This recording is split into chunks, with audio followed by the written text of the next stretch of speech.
Abra suas Bíblias em 1 Timóteo, capítulo 6.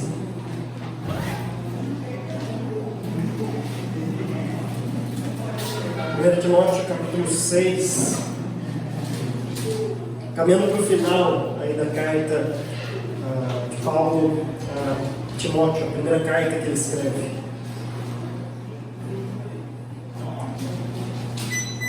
Existem duas maneiras pelas quais você pode viver o seu cristianismo. Tem aqueles que... Você encostar na porta. Tem aqueles que vivem o cristianismo, a gente pode dizer, vamos usar a palavra aqui, sincero, ou pelo menos desinteresseiro, mas me entendo bem o que eu estou querendo dizer com essa palavra.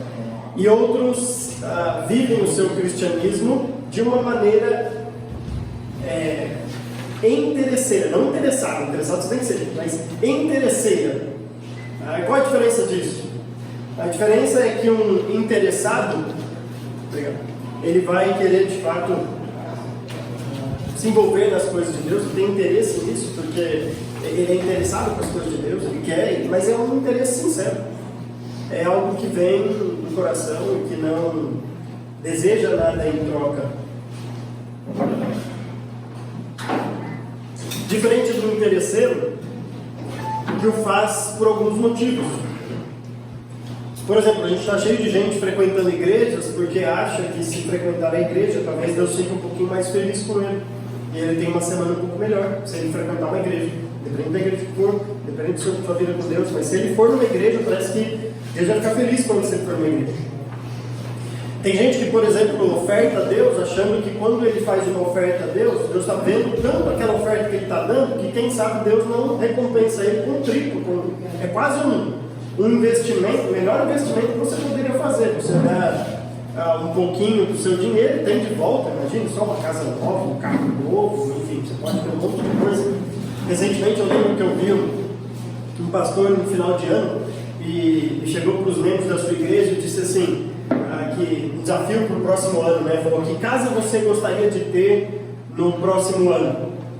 Então aí pensa aí na casa que você vai ter e você vai dar já a primeira parcela dessa casa como uma oferta de final de ano para a igreja pela fé.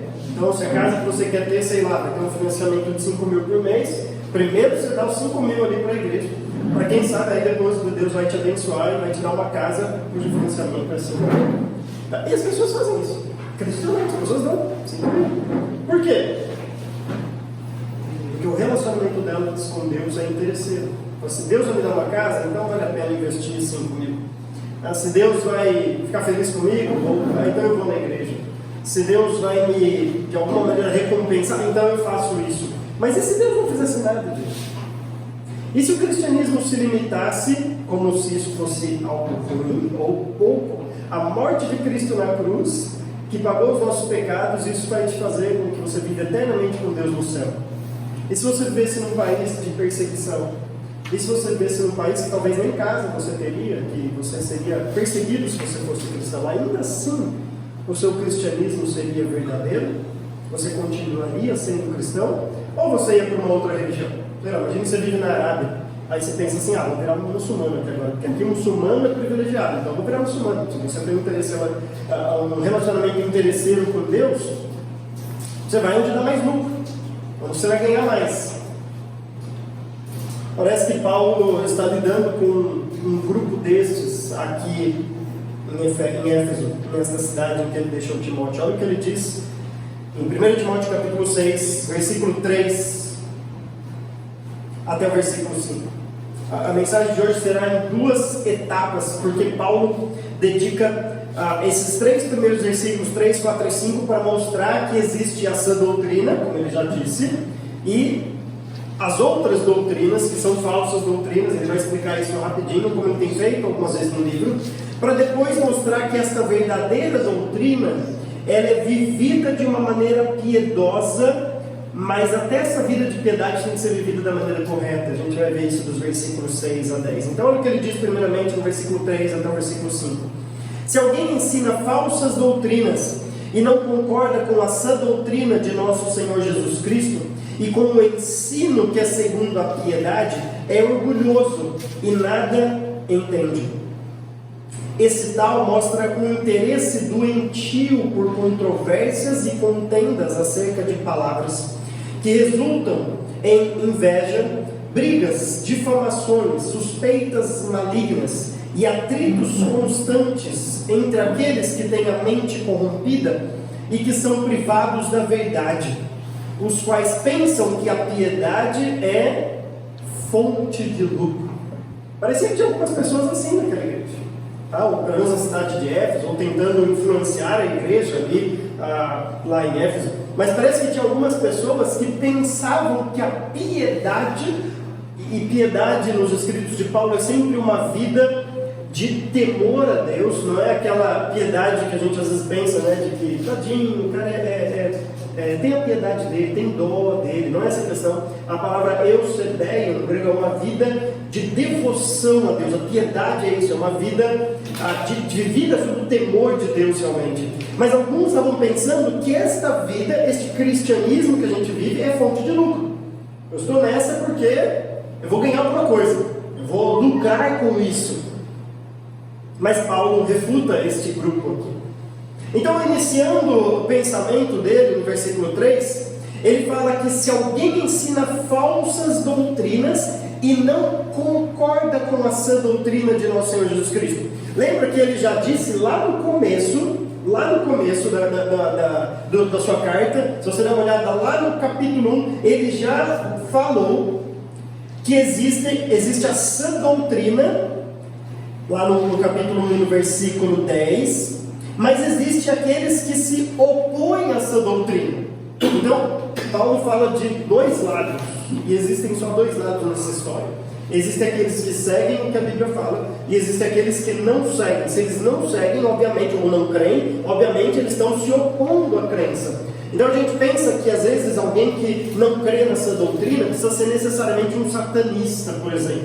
Alguém descaradamente do outro lado. Existe, né? Existem igrejas em que adora-se Satanás e as coisas das trevas e tudo mais. Mas não é isso que Paulo tem em mente. Paulo fala que qualquer um que não crê ou não vive o que as Escrituras diz, se opõe a essa sua doutrina. E lembra que ele já enumerou, lá no versículo 9 do primeiro capítulo, os transgressores, os insubordinados, os ímpios, os pecadores, os profanos, os irreverentes, os que matam pai e mãe, os homicidas, os que praticam imoralidade sexual, os homossexuais, os sequestradores, os mentirosos, os que juram falsamente, enfim. E aí ele resume, para todo aquele que se opõe a essa doutrina. Mas agora parece que ele vai além aqui no capítulo 6, porque ele fala de gente que não só estava se opondo a essa doutrina, mas ensinando falsas doutrinas. É interessante que a minha versão NVI traduziu por falsas doutrinas, mas a palavra que ele usa aqui é heterodidascalia. Didascalia é um ensino em grego. Toda vez que aparece a palavrinha aí, doutrina, na carta de 1 Timóteo, é essa palavrinha didascalia, o ensino mesmo, né? Mas quando aparece a palavra hétero, aí é a palavra que a gente conhece bem, né? Hétero é o outro. Por exemplo, você está ensinando numa classe e fala assim, nossa, essa classe era muito heterogênea, ou seja, era muito diferente, né? não era homogênea, assim, era heterogênea, tinha gente diferentes ali. Agora, o grego tinha duas palavrinhas para outro. Lembram lá em João, quando Jesus fala, eu estou prometendo para vocês, eu vou enviar um outro conselheiro. A palavrinha usada ali para outro, alos, é uma palavra outro da mesma essência, da mesma substância. Então o Espírito Santo vem e ele é da mesma essência, ele é igual a Jesus Cristo, porque ele é Deus como Jesus Cristo. A palavra héteros em grego é outro, mas sem nada a ver, totalmente diferente. Não tem relação. O que Paulo diz aqui é que não é que essa falsa doutrina, essa doutrina que se opõe a essa doutrina, tenha só uma coisinha ou outra de diferente, mas vamos lá, a gente pode aceitar. Não é isso que ele está dizendo. Por exemplo, ele não está pregando numa igreja como a nossa e falando que os presbiterianos pensam diferente. Não, porque eles também creem nessa doutrina. Ele não está falando de batista, ele não está falando... Não é isso que ele está dizendo. O que ele está dizendo é que gente que se opõe a sã doutrina de nosso Senhor Jesus Cristo. É a essência, é a base. Não são diferenças que às vezes existem entre as igrejas, o que é normal, mas é a base, é a sã doutrina de nosso Senhor Jesus Cristo. Paulo fala que essa outra doutrina não é uma doutrina, por isso que ele veio traduziu como falsa doutrina. É interessante que lá em Gálatas, Paulo vai ser mais drástico ainda, porque às vezes as pessoas chegam e falam assim: não, mas eu sei que a Bíblia escreve isso, mas eu tive uma experiência que você não vai acreditar. E aí Paulo chega lá em Gálatas e fala assim, ainda que um anjo do céu venha e pregue um evangelho diferente do que está registrado aqui, diferente do que eu prego, que ele seja considerado amaldiçoado. Então quando alguém chega para ele e fala assim: não, eu sei que a Bíblia escreve isso, mas eu tive uma experiência. Eu falo assim: amigo, sua experiência pode ter sido com um anjo, não tem problema. Paulo fala que mesmo que um anjo do céu viesse e falasse uma mensagem diferente do que está nas Escrituras, que ele fosse considerado amaldiçoado. Interessante que um dia veio, né? Pelo menos teve um homem, fundador de uma dessas seitas, que disse que teve um encontro com um tal de um anjo Moroni e recebeu dele um monte de coisa que está contra as Escrituras. Foi exatamente o que Paulo falou. Diz ele, né, que recebeu essas revelações de um anjo. E aí ele escreveu o complemento da Bíblia, né, porque a Bíblia estava incompleta, o anjo veio e complementou a Bíblia. E aí um dia perguntaram para ele, né, então nos mostra aí esses escritos, né, cadê? Aí ele falou que o anjo levou embora. O anjo voltou e pegou, mas foi na mente dele. E aí ele colocou tudo no papel. E é grande, essa seita é grande, tem muita gente que segue. Você for lá em Campinas, tem um templo grande, com um anjo de ouro, assim, em cima desse templo, o anjo Moroni que trouxe o complemento das Escrituras para esta pessoa específica. É interessante, é isso que o Paulo fala em Gálatas. Mesmo que venha um anjo do céu, se for um anjo do céu que falou uma coisa que está diferente da Bíblia, então que seja considerado amaldiçoado, porque o que Deus escreveu é a palavra dele, o que está registrado é a palavra de Deus. Então essa heterodidascalia, esse outro ensino, na verdade é uma falsa doutrina. Então essa pessoa não concorda com a sã doutrina de nosso Senhor Jesus Cristo e com o ensino que é segundo a piedade. Ou seja, esse ensino, esta sã doutrina mostra, ela é de acordo com a verdadeira piedade, o modo correto de se viver, o jeito que Deus quer que nós vivamos nessa terra. Isto é a verdadeira piedade. Por isso que a sã doutrina é fundamental para a piedade, porque uma doutrina errada compromete a sua vida de piedade. Por exemplo, é só porque a Bíblia fala para a gente não dizer falsos testemunhos, para a gente não mentir uns aos outros, que a nossa prática de vida é não mentir. Se a Bíblia dissesse que tem alguns momentos, se a doutrina de didascalia fosse, veja lá, tem alguns momentos que tudo bem mentir, não tem problema, tudo bem comum, para você não ficar ruim entre os outros. Não, às vezes, quando está uma mentira e o outro não tem problema, a nossa prática de vida seria diferente. A gente olharia para a Bíblia e disse: opa, Deus liberou aqui a mentira, a gente pode de vez em quando mentir, cada um escolhe aí o momento certo de mentir, mas não é isso que a Bíblia fala. Então, uma doutrina correta é de acordo com a piedade. Ou seja, a crença me leva a fazer o que Deus quer. Muitas vezes, muitas pessoas às vezes acabam praticando coisas erradas porque não conhecem o que Deus quer, não leem as Escrituras. E as pessoas às vezes acham que sabem o que Deus quer sem nunca ter lido a Bíblia. E aliás, tem experts em teologia aí que sabem tudo sobre o que Deus deseja que nunca leram a Bíblia. Mas falam: não, Deus quer isso. Aí sabe, por exemplo, Deus quer a paz mundial. Onde se vê? Paz mundial é um tema tão importante. Deus quer a paz mundial. Assim, já leu a Bíblia para saber se Deus quer a paz mundial? Ou você está assim, supondo que Deus é o presidente da ONU? Da onde vem o seu conceito? É da Bíblia? Não estou dizendo se ele quer ou não, não é essa a questão. A questão é que as pessoas têm uns jargões assim, né? De que sai falando sem nunca ter lido a Bíblia. E, consequentemente, a vida dele vai ser diferente do que Deus deseja. A vida dele não vai ser segundo a piedade. Agora, vem algo muito curioso aqui. Muito curioso que Paulo faz. Olha o que Paulo vai dizer. Este que se opõe à doutrina, à sã doutrina, que crê em falsas doutrinas, Paulo vai chamar essa pessoa de, versículo 4, é orgulhoso e nada entende. É interessante, porque o que a gente ouve hoje é o contrário. Imagine se Paulo estivesse hoje aqui e dissesse, gente, tem uma verdade, ainda mais nesse mundo pós-moderno que a gente vive, que todo mundo tem verdade, que se a sua verdade for oposta à minha, a gente tem que se aceitar. É a maior prova de imbecilidade humana. Eu falo que isso daqui é azul, você fala que isso é verde, e os dois têm que se aceitar porque é paciência. A verdade está com a pessoa, e não está naquilo ali. E aí, se para mim é verde e para você é azul, ok. Vamos conviver assim feliz. É a maior prova de imbecilidade, porque a gente está vendo que não é isso daí, mas tudo bem, é a sua verdade. Aí vem Paulo e fala assim, gente, tem uma doutrina, tem uma verdade, tem a verdade. A verdade é isso, é essa doutrina. Aí Paulo fala assim, nossa, as pessoas olham para Paulo, o que é isso? Você está querendo dizer que a crença tal é uma falsa doutrina? Você está querendo dizer, sim, é isso que eu estou dizendo. Isso é uma falsa doutrina, não é um ensino verdadeiro. O que as pessoas iam falar para Paulo? Ah, Paulo, você é orgulhoso. Você acha que você é o dono da verdade? É interessante que Paulo fala o contrário. Paulo fala assim, ó. O que é segundo eles, né? Quem ensina falsas doutrinas é orgulhoso e nada entende. Agora deixa eu mostrar o porquê disso. Porque o que Paulo está dizendo aqui é que todas as outras crenças, elas se adequam ao intelecto humano. O cristianismo não. E aceitar o cristianismo é um exercício de humildade. Grande humildade. Deixa eu dar um exemplo disso.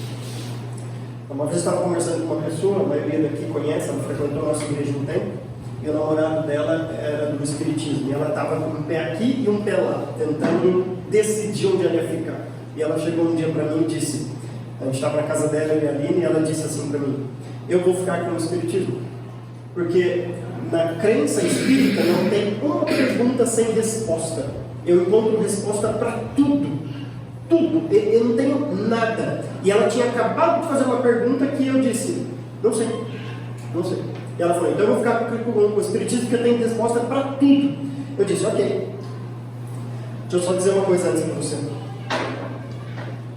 O cristianismo não tem resposta porque eu não sou o fundador do cristianismo. O cristianismo vem de Deus. E ele tem todas as respostas. Algumas ele revelou nas escrituras.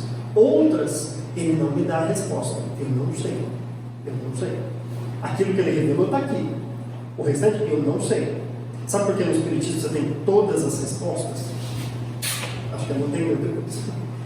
Mas, veja bem, é muito difícil ser humilde o suficiente para dizer eu não sei. É mais fácil ser orgulhoso e dizer assim, eu preciso ter todas as respostas. Eu preciso explicar tudo.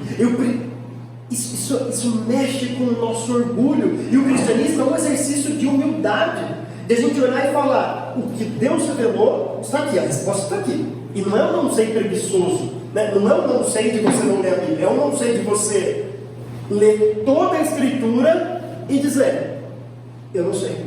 Por exemplo, às vezes me perguntam, Rafael, se um bebezinho morre, para onde ele vai? Para o céu? Para o inferno? O que eu tenho que dizer? Não sei. A Bíblia não fala nada sobre isso. Não fala nada. Tem bons argumentos com inferências de alguns versículos dos dois lados, mas Deus nunca disse assim que até o dia em que a criança entender ela vai para o céu, ou também não disse o contrário, disse assim, não, todo mundo que nascer e morrer, não fala nada disso, a Bíblia se cala. E aí no nosso exercício de humildade diante disso, eu tenho que dizer para a pessoa, eu não sei. E não é fácil de ser isso para ninguém, quanto mais para nós mesmos, quando a gente passa por um aborto. Eu não sei. Por isso que Paulo está dizendo que quem se opõe a isso, Deus chega e fala, isso é verdade, a pessoa fala, não, Deus.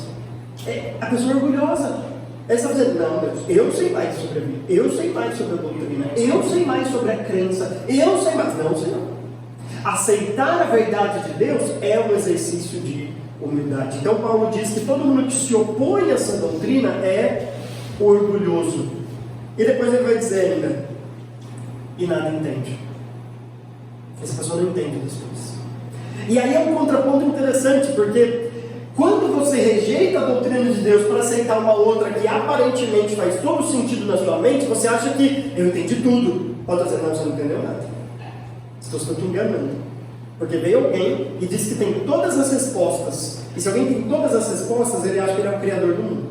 Porque não pode, alguém não pode ter todas as respostas, é impossível isso. Então você acha que está satisfeito com as respostas. Você acha que entende tudo, que agora tem todas as respostas, mas você não tem. Porque o único que tem todas as respostas é Deus. Quando Ele quiser revelar alguma coisa para a gente, Ele vai revelar. Quando não quiser, Ele não vai revelar. Então, ao mesmo tempo que essa pessoa orgulhosa, achando que sabe tudo, ela não sabe nada. Ou seja, a melhor coisa é aceitar a mesma doutrina de Deus. A gente continua não sabendo muita coisa. Continua não sabendo. Mas pelo menos a gente sabe quem que tem a verdade. E aí agora Paulo vai descrever essa pessoa. Ele fala assim, olha que interessante. Esse tal mostra um interesse doentio. Sabe aquela pessoa que assim, parece que não consegue viver sem isso. Interesse doentio por controvérsias e contendas acerca de palavras, que resultam em inveja, brigas, difamações, suspeitas malignas e atritos constantes entre aqueles que têm a mente corrompida e que são privados da verdade. Paulo usa um termo aqui meio genérico, né? Ele fala controvérsias e contendas acerca de palavras. Aí a gente pensa, quais palavras são essas? Ou no Ribeirão Pretês, pretano bom, né? Que palavras são essas? A gente pensa, quais palavras ele tem em mente aqui? O que ele está pensando aqui? E eu tenho talvez uma ideia sobre isso. Quando a gente olha lá para Tito, no capítulo 3, ele praticamente dá a mesma ordem para Tito, mas ele especifica um pouco o que ele tem em mente como palavras. Ele diz assim, versículo 9 do capítulo 3 de Tito, um pouquinho para frente aí. Evite, porém, controvérsias tolas, genealogias, discussões e contendas. Percebe? É a mesma coisa que você deve evitar. Fuja dessas coisas. Fica aí debatendo sobre essas coisinhas. Aí ele fala, a respeito da lei, porque essas coisas são inúteis e sem valor. Interessante que quando a gente olha para o fariseu, né, o fariseu era aquele judeu bem legalista, era isso que ele fazia.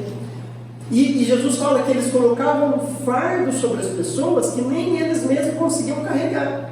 Então a lei dizia, guarde um dia a semana para você descansar e dedicar ao Senhor. Isso é o que a lei dizia.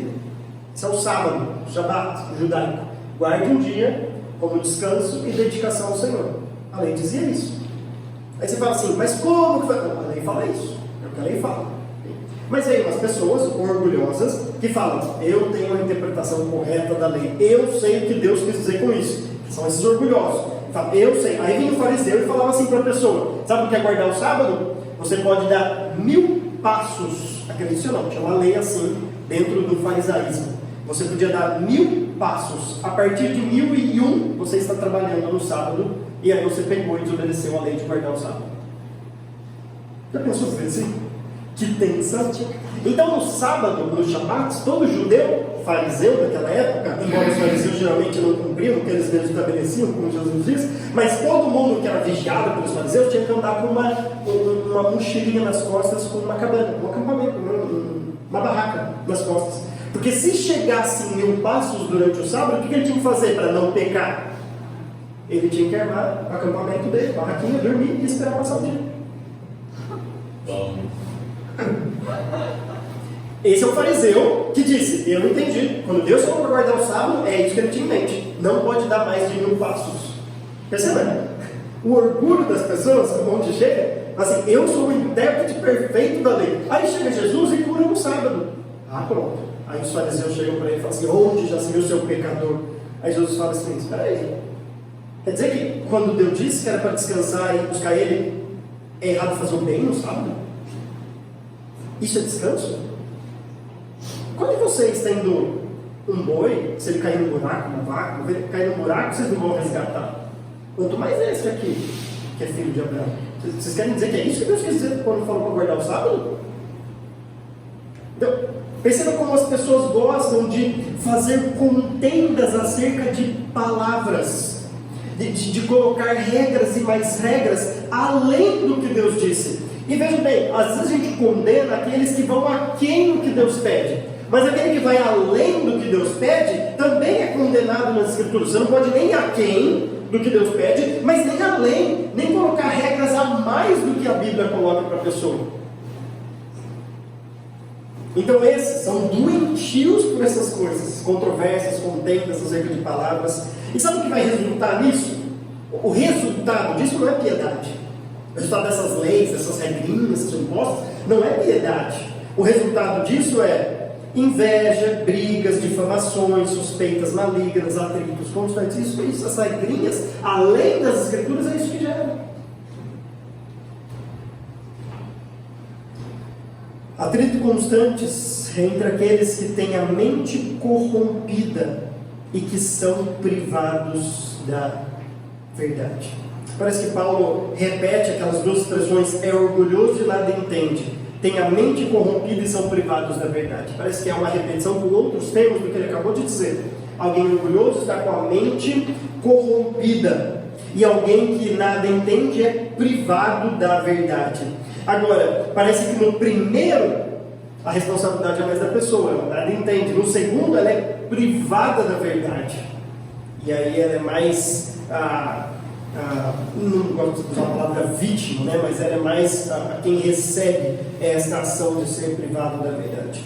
E por fim, esses últimos então, Paulo diz que eles pensam que a piedade é fonte de lucro. O fariseu fazia isso muito bem. Ele lucrava com as pessoas com isso. Ele fazia isso muito bem. Tirava uma graninha. Mas não é diferente hoje. Claro que logo que a gente pensa isso, talvez você já imagina naqueles pastores que estão pedindo dinheiro, que querem enriquecer, que acham que todo mundo tem que dar a casa e a casa dele só aumenta. Ele nunca tem que dar a casa dele. Isso é interessante. Todo mundo tem que dar o carro, mas o carro dele só melhora. Ele não tem que dar o carro dele. Isso é curioso, mas enfim. Tá? Mas não pensem só nessas pessoas. Faça uma introspecção na sua vida pensando por que você é cristão. Mas por que você vem na igreja? Por que você vive o seu cristianismo? Você pensa que não, porque Deus vai me abençoar, Deus vai me prosperar, Deus vai me... É por isso? Por exemplo, quando a gente quer uma promoção do trabalho, por que você ora? Você ora porque você quer uma promoção ou você ora para Deus fazer a vontade dele?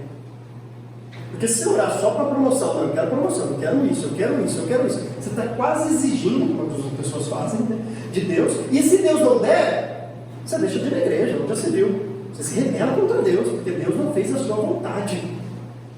Ou você ora, tipo, Deus, eu gostaria, mas que seja feita a tua vontade. Não é por isso que eu sou cristão. Eu sou cristão para ter lucros. Eu sou cristão porque eu já obtive o meu lucro, que é a morte de Cristo na cruz do Calvário. Agora Paulo vai fazer um trocadilho interessante a partir do versículo 6. Olha o que ele diz aqui.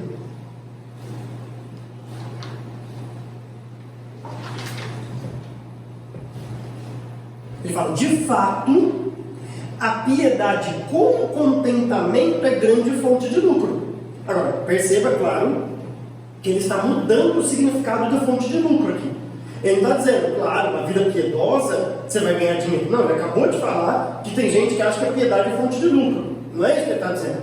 Ele está falando, não, realmente, uma vida de piedade vai ser muito lucrativa para você, mas não no sentido que você imagina. Como que a gente sabe isso? Primeiro, porque ele usa uma palavrinha interessante aqui, que não é só a piedade, é uma piedade com contentamento.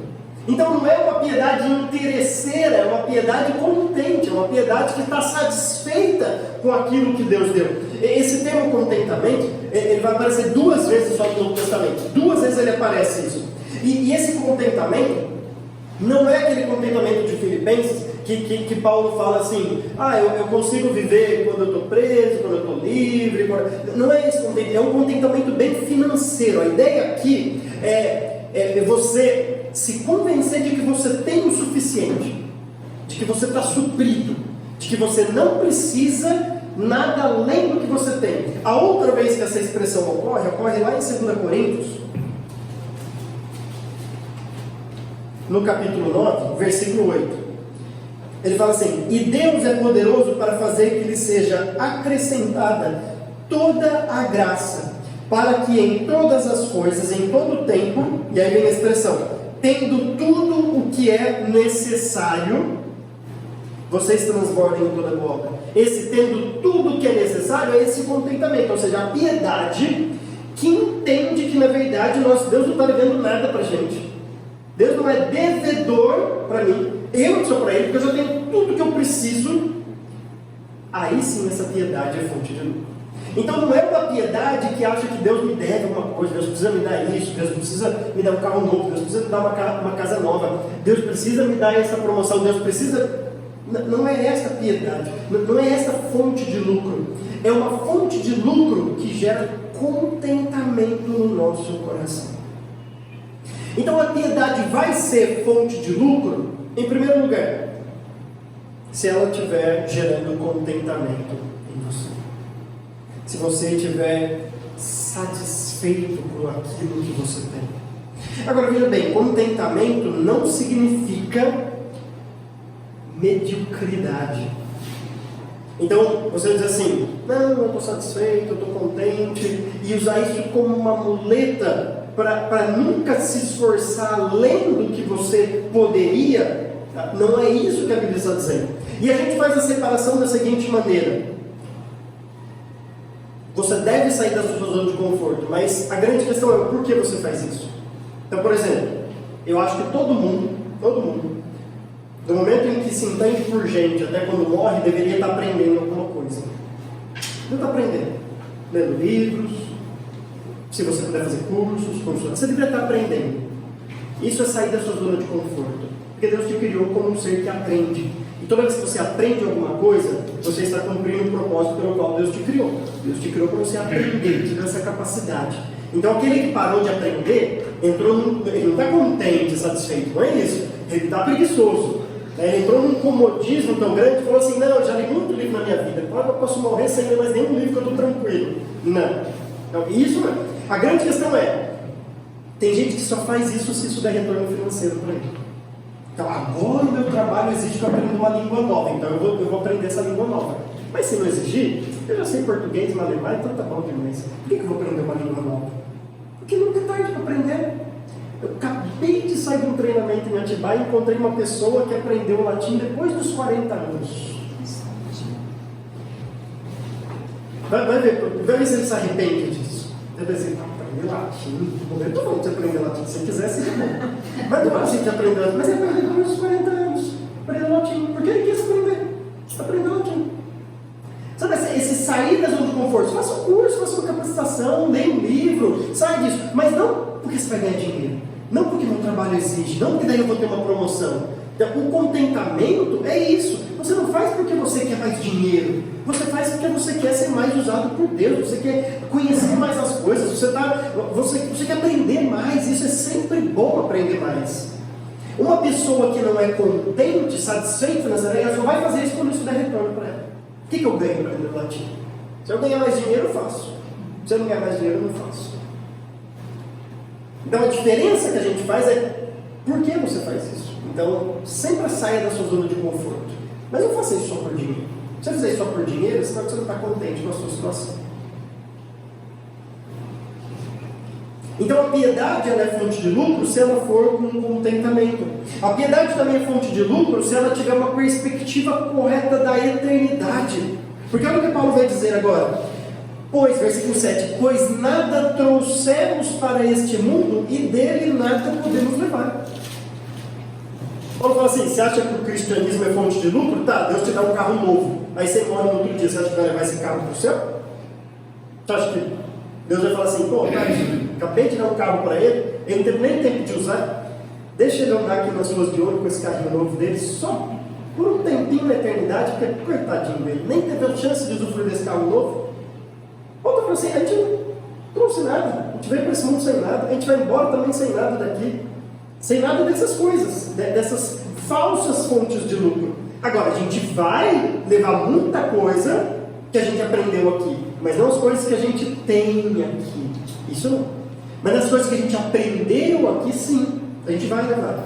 Na segunda carta de Pedro, Pedro fala para a gente desenvolver o nosso cristianismo, a nossa salvação, a nossa piedade, porque se a gente proceder assim, a gente vai estar suprido quando Jesus Cristo vier com o seu reino. Ou seja, você vai estar preparado. Então, se você, por exemplo, desenvolver uma vida de piedade, você vai estar vivendo como se vive no céu. Você vai estar se preparando para a vida no céu. Você vai estar suprido quando Ele vier com o seu reino. Agora, se você só quer riqueza, o que você quer riqueza no céu? Você acha que vai ter capitalismo? Você vai falar assim, né? Não, eu tenho esse carro aqui e tudo mais. Isso precisa de ouro. Isso não dá risada de você. Você vai assim, você acha que um carro é bom? As pessoas que são de ouro, dá uma escavadinha aí, pega você quer tanto ouro assim. Aliás, tem gente que quer ir para o céu só por causa de ouro. Se Deus não estivesse lá, ele queria do mesmo jeito. Porque tem ouro lá. As pessoas são tão assim, dinheiro que eu quero ir para o céu. Por quê? Porque ela vai ter rua de ouro. E se não tivesse? Se fosse uma rua de latão, tudo emplacada, mas Deus estivesse lá, você não ia querer estar lá? Então a gente tem que ter uma perspectiva correta, e a eternidade, o fato de a gente não levar nada dessas coisas que deve pautar o nosso contentamento aqui. Isso sim é uma fonte de lucro para nós. Agora mais ainda, Paulo fala que nós devemos, para essa piedade ser grande fonte de lucro, nós devemos também ter uma diferenciação correta de necessidade e desejo. Necessidade e desejo. Tem coisas que são necessárias para o ser humano. Tem coisas que são necessárias. Agora, fica tranquilo. As coisas que são necessárias, Deus prometeu que vai nos dar. Ele prometeu. Jesus promete isso lá no Sermão do Monte. Ele chega para os discípulos e fala assim: por que vocês estão ansiosos por que vocês vão comer, o que vocês vão vestir? Já viu um passarinho ansioso por comida? Já viu um passarinho desesperado assim, né? Nossa, eu vou ficar sem comida. Não, tem comida todo dia para ele. Por quê? Porque Deus alimenta ele. Deus faz nascer frutinhos, ele vai lá e come. Aí Jesus fala lá: não tem mais valor para vocês do que um passarinho? Claro que tem, vocês são feitos imagens de Deus. Não tem mais valor? Você acha que Deus consegue alimentar um passarinho, mas não consegue te alimentar? Isso é necessidade básica. Deus promete para a gente necessidade básica. Fica tranquilo. Ele fala: vocês estão vendo os lírios do campo? Já viu o lírio do campo ansioso, nervoso, porque vai ter que vestir? Aí ele fala: olha a roupa que Deus fez para esses lírios do campo. Então, necessidade básica, Deus promete. O problema é que a gente confunde necessidade com desejos. Aí a gente começa a imaginar, elevar o nível e falar assim: não, mas o celular de última geração, eu não consigo viver sem. Não, você consegue, né? Você consegue. É que a gente vai engordando essa lista de necessidades. E é interessante que Jesus fala duas coisas lá no Sermão do Monte: comida e vestimenta. Olha o que Paulo vai dizer aqui. Versículo 8: por isso, tendo o que comer e com o que vestimos, estejamos com isso satisfeitos. Você precisa de mais o quê? Você tem comida? Você tem roupa? O que mais você precisa? Não é interessante que Paulo concorda com o que Jesus diz ali? Parece que Paulo está falando assim: Jesus prometeu isso para a gente, ele sabe que isso é necessidade básica, então a gente tem que ficar satisfeito com isso. Fica feliz. Agora, olha bem para a sua vida. Você está aqui bem, acho que nenhuma barriga está roncando, mas se estiver roncando também, você vai sair daqui e vai numa pizzaria, você vai sair daqui e vai comer um lanche. Não, sim, se estiver roncando é provisório. E está todo mundo, graças a Deus, vestido aqui. Tem roupa. Agora, vai além disso. Alguns aqui precisam usar óculos. E tem óculos. Imagina se precisasse usar óculos e não tivesse condição de comprar óculos. Todo mundo que precisa usar óculos aqui está de óculos. Aqueles que precisam usar igual eu e não estão, é porque não querem mesmo, né? Fica falando assim, né? Não, eu ainda aguento um pouquinho, a vista tá boa, né? Aquela coisa de se achar: não, eu sou novo. Então, né? A gente fica assim, né? É só um pouquinho, então a gente vai indo, né? Até quando começa a passar muito, aí você rende ao óculos. Mas por enquanto a gente está tranquilo. Agora, uma coisa básica, no óculos. Talvez você vai sair daqui, você vai para uma casa, dormir numa cama, quentinho ali, né? Se você for casado, já com seu cônjuge ali, quentinho, legal. Perceba, quando fala, se a gente tem que ficar satisfeito tendo que comer e o que vestir, então é muito vergonhoso para a gente não ter uma vida contente, satisfeita. Porque quando a gente olha para o que a gente tem, o que Deus já nos deu, nos envergonha ter que ficar pedindo mais coisas, como se Deus fosse obrigado a dar mais uma coisa para a gente. Envergonha as pessoas que vivem o cristianismo achando que se for cristão, Deus vai me dar isso. O que Deus vai te dar? Olha para tudo que Ele te deu. Desenvolva essa satisfação, esse contentamento com você. Então, tendo o que comer e com o que vestirmos, estejamos com isso satisfeitos. E aí ele vai concluir mostrando o grande perigo de uma vida contrária a isso. Ele diz no versículo 9: os que querem ficar ricos caem em tentação, em armadilhas e em muitos desejos descontrolados e nocivos, que levam os homens a mergulharem na ruína e na destruição. Pois o amor ao dinheiro é a raiz de todos os males. Algumas pessoas, por cobiçarem o dinheiro, desviaram-se da fé e se atormentaram com muitos sofrimentos. Paulo conclui então mostrando que o grande problema, e é interessante que ele fala, é a raiz de todos os males. Veja bem, não é o dinheiro, ok? Não é o dinheiro, é o amor ao dinheiro, é essa cobiça incansável das pessoas de enriquecer e colocar o dinheiro como um ídolo e ter cada vez mais. E se isso for o objetivo da sua vida, você vai inclusive abrir mão da piedade por causa do dinheiro.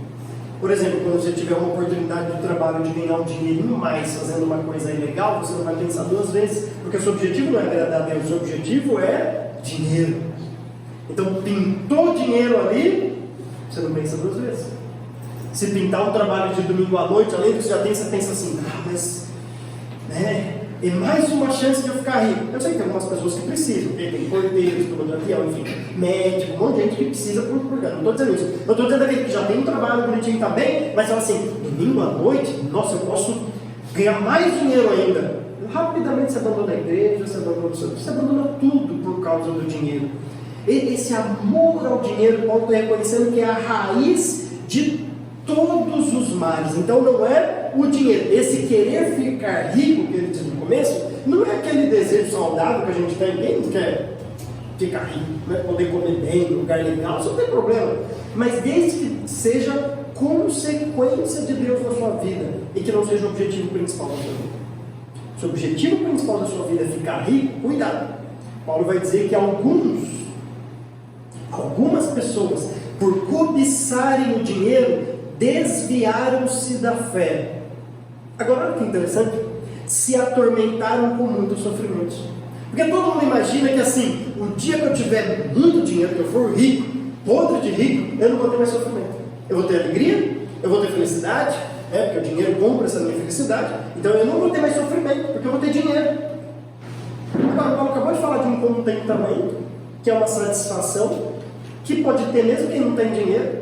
E ele está dizendo que alguns, por cobiçarem tanto dinheiro, se desviam da fé e começam a se atormentar com muito sofrimento. Já pensou isso? Imagina uma pessoa com muito dinheiro, mas que daí começa a se atormentar por causa disso. Uma vez eu vi uma pesquisa lá nos Estados Unidos, porque os Estados Unidos gostam de fazer mais pesquisa do que a gente, essas pesquisas que eles fazem, e que a grande porcentagem de gente lá nos Estados Unidos que tira a vida eram de ricos. Os ricos. Não é interessante isso? Muito mais rico. Aliás, você não vê mendigo se matando, você vê mendigo se matando? Mas está ser morto. Sério, você não vê. Você não vê pobre. Você vê assim, rico. Você olha e fala assim, o cara tinha tudo. Por que ele fez isso? Porque ele achava que isso fosse a solução de todos os problemas dele. Aí quando ele teve tudo que ele queria, ele olhou e falou assim, continua. Então continua tendo problema, continua tendo doença, não é isso. E esse vazio que dá na pessoa, depois de conquistar a riqueza e entender que não é riqueza, é Deus, mas colocar riqueza no lugar de Deus, esse amor, ele entra em desespero. Ele entra em desespero. Então cuidado.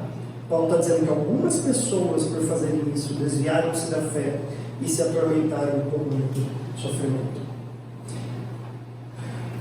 A gente tem que terminar perguntando, então, novamente, como a gente fez no começo, que qual é o seu estilo de vida em relação ao cristianismo? Por que você é cristão? Você está aqui porque acha que Deus vai te dar alguma coisa, pode trocar seu carro, pode te dar uma casa nova, pode te dar um conforto financeiro, ou você está aqui contentamento, com satisfação. Você está aqui olhando para o que Cristo já fez na cruz e pela eternidade que você vai ter ao lado de Deus, e não por essa vida que é tão passageira, é tão efêmera, a Bíblia fala que é como uma brisa, como uma fumaça que logo se dissipa. Por que você é cristão? Eu espero que a gente possa seguir esta sã doutrina e se afastar disso que Paulo chama de falsa doutrina. Amém? Amém.